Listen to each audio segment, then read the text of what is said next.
नमो बुद्धाय। जय भीम। प्यारे भाइयों और बहनों, मैं लखनऊ से संघमित्रा गौतम, लक्ष्य कमांडर, भारतीय समन्वय संगठन लक्ष्य से। डॉक्टर अंबेडकर, कुछ अनछुए प्रसंग, जिसे लिखा है नानक चंद रत्तू जी ने। अध्याय 3। परम पूज्य बाबा साहब डॉक्टर भीमराव अंबेडकर जी के विलक्षण गुण आज हम आपको बताएंगे, पढ़ करके सुनाएंगे। बाबा साहब न सिर्फ भारत के संविधान के रचयिता थे, बल्कि वो मानवता के उन्नायक थे, भारत के अमर राष्ट्र निर्माता थे, असाधारण अर्थशास्त्री, शोधकर्ता और लोकनीति के विशेषज्ञ थे। उन्होंने आधुनिक भारत के स्वप्न की आधारशिला रखी थी, जिनके बारे में हम पढ़ करके पिछले कई वीडियो आपको सुना चुकी हूँ, दिखा चुकी हूँ। उनके बारे में कितना कुछ कहा जाए, क्या क्या लिखा जाए, कम है। मैं अपने आप को बहुत भाग्यशाली समझती हूँ कि उनकी बहुत छोटी छोटी बातें, उनका लिखना, पढ़ना, बोलना, हंसना, उठना, बैठना, खाना पीना, उनका तौर तरीका, ये सब चीज़ें मैं पढ़ रही हूँ, आपको सुना रही हूँ। मुझे बहुत अच्छा लगता है। तो आज मैं आपको बताऊंगी उनके विलक्षण गुण। व्यक्तित्व का निर्माण अपने आप में एक जटिल प्रक्रिया होती है। किसी व्यक्ति के व्यक्तित्व के निर्माण और विकास में जिन तथ्यों का योगदान होता है, उनमें प्रमुख है परिवार, स्कूल और सामाजिक परिवेश। इसके अतिरिक्त व्यक्तित्व निर्माण में धार्मिक, आर्थिक और मनोवैज्ञानिक कारकों की भी महत्वपूर्ण भूमिका होती है। निसंदेह ये एक अत्यंत लंबी, जटिल और दुरूह प्रक्रिया है। कोई कुछ भी कह ले, किंतु किसी दूसरे व्यक्ति, पुरुष अथवा महिला की जिस बात की ओर सबसे पहले ध्यान जाता है, वह होती है उसकी शक्ल, सूरत। उसके बाद और बातें आती हैं, किसी व्यक्ति का व्यक्तित्व, बुद्धिमत्ता, आकर्षण और गर्मजोशी किसी संबंध के बनने में अत्यंत महत्वपूर्ण सिद्ध होते हैं। फिर भी सबसे पहली बात तो जो सबसे अधिक जोर से आघात पहुंचाती है, वह यह है कि क्यों स्त्री और पुरुष हर कहीं और हर समय अपने व्यक्तित्व के विकास के तरीके खोजते रहते हैं, यहाँ तक कि दसियों सालों से विकसित विभिन्न प्रकार की आधुनिक तकनीकों का भी प्रयोग करते हैं। ये सिक्के का केवल एक पहलू है। दूसरी ओर वे व्यक्ति हैं जो अपने प्रयासों के बल पर किसी सार्थक उद्देश्य के लिए संघर्ष और त्याग करते हुए अपने आप को महान बनाने का मार्ग प्रशस्त करते हैं। स्वतंत्र भारत के पहले कानून मंत्री बाबा साहेब डॉक्टर अंबेडकर 20वीं शताब्दी के सबसे उल्लेखनीय, गतिशील व्यक्ति और आकर्षक व्यक्तित्व के स्वामी थे, जिन्होंने 3 दशकों से भी अधिक समय तक भारतीय परिदृश्य में अपना दबदबा बनाए रखा। अपनी जनता का जितना प्यार उन्हें अपने जीवन काल में और मरणोपरांत मिला, निकट इतिहास में उतना किसी अन्य नेता को नहीं मिला। वह एक मेधावी, उद्यमशील, संयमी और स्वाभिमानी व्यक्ति और अपने भाग्य के स्वयं निर्माता थे। जैसे कि कहावत है, मजबूत व्यक्ति और जल प्रपात अपना रास्ता खुद बना लेते हैं, वह बात डॉक्टर अंबेडकर के जीवन में सबसे अधिक सटीक रूप में चरितार्थ होती है। अपनी विलक्षण प्रतिभाओं, चारित्रिक बल और कर्तव्य बोध के बूते पर उन्होंने एक ऐसे गतिशील व्यक्तित्व का निर्माण किया था, जिसकी अमिट छाप साक्षात्कार करने वाले व्यक्ति पर पड़ती थी।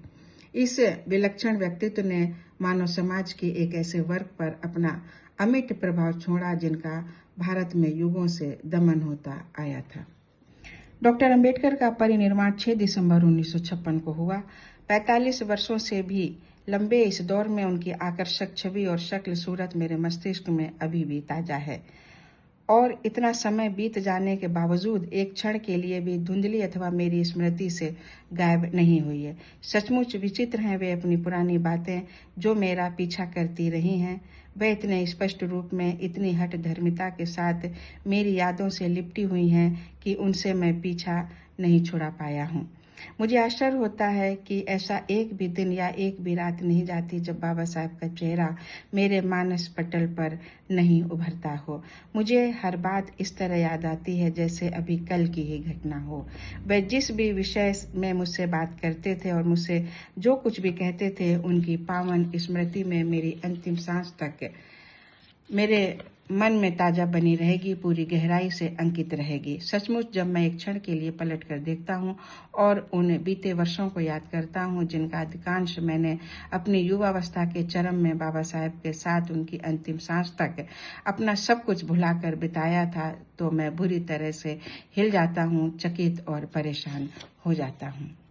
डॉक्टर अंबेडकर जिस व्यक्तित्व के स्वामी थे वह इतना विशाल है कि उसका पारंपरिक शब्दों में वर्णन करना अथवा उसे संक्षेप में बताना संभव नहीं है। जिन लोगों को अंबेडकर युग में होने और उन्हें देखने का सम्मान और सुअवसर प्राप्त हुआ है, वे वर्तमान पीढ़ी के लोगों से अधिक भाग्यशाली हैं।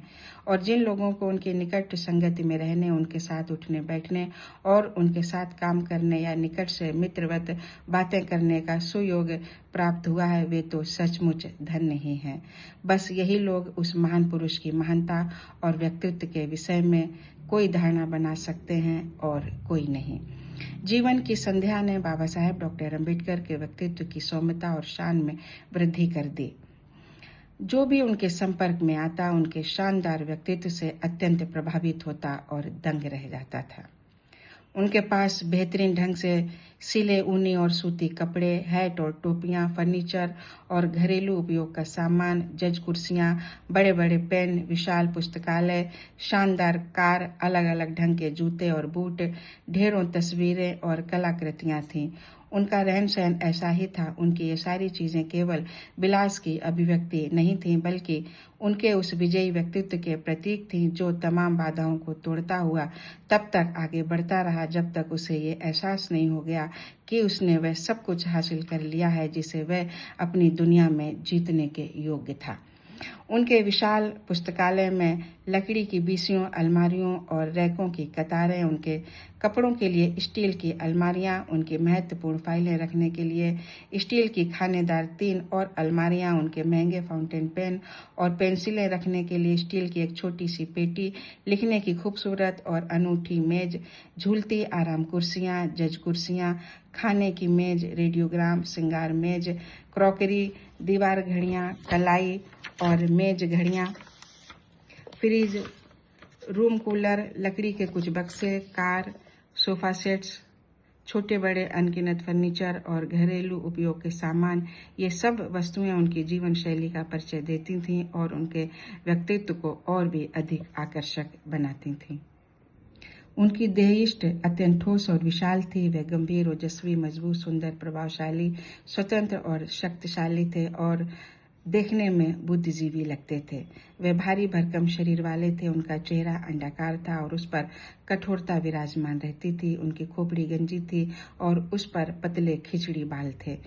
साफ रंग, चौड़े कंधे, अद्भुत शक्तिशाली और केश विहीन सीने और आकर्षक मुस्कान वाले डॉक्टर अंबेडकर की सबसे मोहक विशेषता थी उनके सटीक नए नक्श और शरीर, कोमल त्वचा, सीधी टांगें और भुजाएं, थोड़ी बड़ी उंगलियां और बाहर को निकला पेट। इससे उनका व्यक्तित्व और भी विलक्षण हो गया था।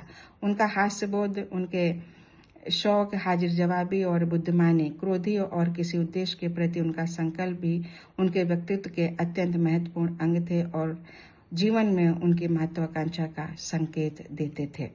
बचपन में उनका कुछ समय आमोद प्रमोद में भी बीतता। कभी कभी वे क्रिकेट और फुटबॉल खेला करते थे और टीम का नेतृत्व करते थे। उनकी लंबाई 5 फुट 7 इंच थी। उनका वजन 180 पाउंड के आसपास था। बीमारियों, खानपान और शारीरिक दुर्बलता के कारण ये 5 पाउंड इधर या उधर होता रहता था। उनका भव्य मस्तक अधिकार वाले पदों पर पहुंचने और लगातार उपलब्धियां हासिल करते रहने की उनकी उच्च महत्वाकांक्षा का संकेत देता था। उनकी दृढ़, बाहर को निकली, ललकारती सी ठुड्डी स्वयं की जबरदस्त लगन, साहस, शक्ति और जीवन में उनकी महत्वाकांक्षा की परिचायक थी। उनकी सीधी, चुनौती देती नाक एक उथल पुथल वाले जीवन के जलपोत के पतवार की तरह खड़ी थी। उनकी बेदती वाचाल, सशक्त, सुंदर और पैनी आंखें, चमक चमकदार और जीवन तथा ज्ञान की अमिट प्यास से भरी थी। उनमें सुदूर भविष्य की घटनाओं को पहले से देख लेने की अद्भुत क्षमता थी। उनकी आंखों में एक असाधारण चमक थी जिसका सामना करना हर किसी के लिए आसान नहीं था। वे पढ़ते समय ऐनक और बाहर जाते समय धूप का चश्मा पहनते थे। उनके पास कई ऐनकें थीं जो बढ़िया खोलों में एक बक्से में रखी रहती थीं और एक सुखद दृश्य उपस्थित करती थीं। उनके दांत चमकदार और मजबूत थे। उन्हें नहीं चाहते हुए भी अपने दांतों को निकलवाना पड़ा था, क्योंकि उनकी दूसरी पत्नी और उनके साथी डॉक्टर मावलकर के अनुसार उनकी सारी बीमारियों का कारण उनके दांत ही थे। उन्हें नकली दांत लगाने के लिए दिए गए, इसके लिए अभ्यस्त होने में उन्हें काफी समय लगा। उनके लंबे फैले कान उन्हें भगवान बुद्ध जैसी छवि देते थे। उन्हें अपनी पूरी जिंदगी सुनने की कोई परेशानी नहीं हुई। वह अंग्रेजी, हिंदी, उर्दू, फारसी, मराठी और संस्कृत जैसी कई भाषाएं जानते थे और इन सभी पर उनका समान अधिकार था। वे बीड़ी सिगरेट नहीं पीते थे। वे हर तरह के नशे से दूर थे।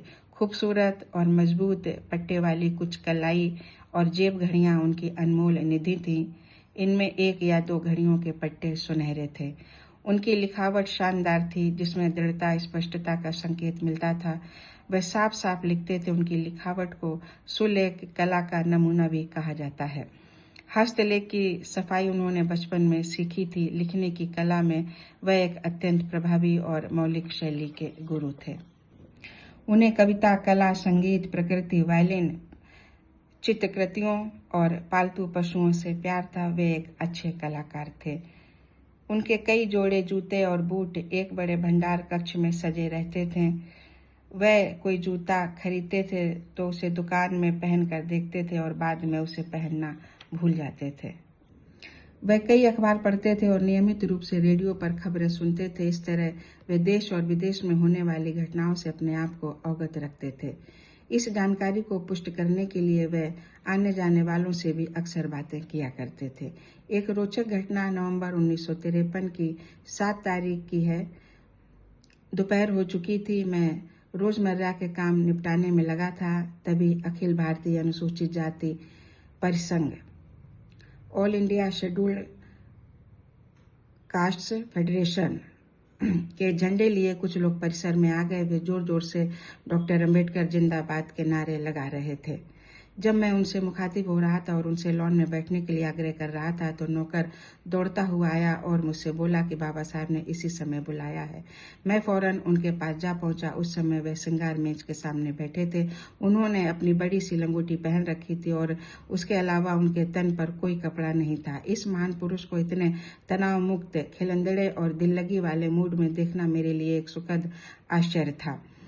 उन्होंने सुनहरी कमानी वाले अपने चश्मे से झांककर मुझे देखा। वे हास्यास्पद लग रहे थे। देखो, वे श्रृंगार मेज पर सजे बड़े से आईने में अपने आकर्षक शरीर के अक्स की ओर इशारा करते हुए बोले, पहचानते हो ये आदमी कौन है? मैं अपनी मुस्कान को नहीं रोक सका और विनम्रता से बोला, ये मेरे बाबा साहब हैं। लेकिन क्या तुम्हें विश्वास है? वे बोले। उनका चेहरा और भी हास्यास्पद हो गया। उन्होंने फिर से अपनी शरीर को देखते हुए कहा, देखो, बुढ़ापे में भी मेरी सेहत कितनी अच्छी, कल्पना करो भरी जवानी में मेरी सेहत कैसी रही होगी। उनकी ठोस, विशाल, सुंदर और आकर्षक देहयष्टि देखने मात्र से मैं तंगरामग्न हो गया, मानो मैं स्वर्ग से पृथ्वी पर उतरती किसी दिव्य विभूति के सामने था। ये मेरे जीवन का सबसे सुखद क्षण था और आज भी मेरे कानों में उसकी गूंज है।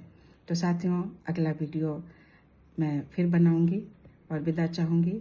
जय भीम, जय संविधान।